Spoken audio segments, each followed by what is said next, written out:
what I think the success of working with Jared is I'm not bringing in someone to do it for me. I'm able to bring someone in that can help me, like, kind of be a mirror and help me understand how I can do it. Hi, I'm Stephen Tiek. I own Tiek Design Group, and we design boutique, high-end residential. I feed off of the approval of my clients. Like, I think architects and builders, I think that's common. Like, we're very much people pleasers. So that sort of fed my desire, my passion to want to become a better problem solver for the home, for design. So it kind of led me down the path to think about being an architect in sort of an older, sort of master builder sense, where I'm bringing all of the design ideas, the vision, the material, and doing really just sort of an end-to-end, experience for the client without necessarily having to be the builder and the tradesman.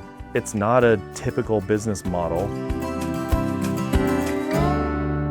I don't know if there was one moment. I think there's just moments along the way that remind me where my limitations are, but also wanting to get out and think about how I can better my business and create better structure and grow it in the direction that I need to grow it. It's very hard, it's very lonely at the top as a business owner when it's just me. And so there was just, feeling really like I could really benefit or just really need someone that could help me put some of those pieces together and understand what I'm going through, not just from a tactical, but even emotional. When we first started working together, that passion that Steve has bubbles up.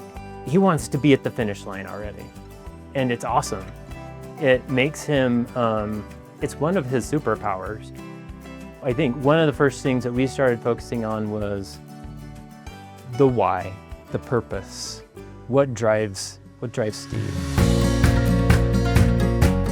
I think what the value that I feel like I get from working with someone like Jared is he's invested in my business like an owner would be, in that he's spent a lot of time talking to me, understanding the market, understanding why we're doing what we're doing. We focused quite a bit on what does it look like to create a team environment that can flourish. Being able to create organizationally the structure, the positions, the pay bands, process, that would allow us to understand better who we need to find, what kind of talent we should be looking for. He's been able to help me have that growth mindset on, look, we can charge this amount. Let's create a schedule on when we're going to charge this. I think that's been huge. We've seen the success of that. Jared has created stability for myself and growing and understanding and challenging me to be able to be introspective and to be able to create routine, create a way in which I can show up for my team, working on being in a better, stronger mental space to show up and do the hard thing of running a business every day. I've always felt like there's so much potential in what I can bring to the community, to our clients. We have big plans, and that's exciting too, but you can't do it all at once. So we're making progress one thing at a time, and I'm excited to see it unfold.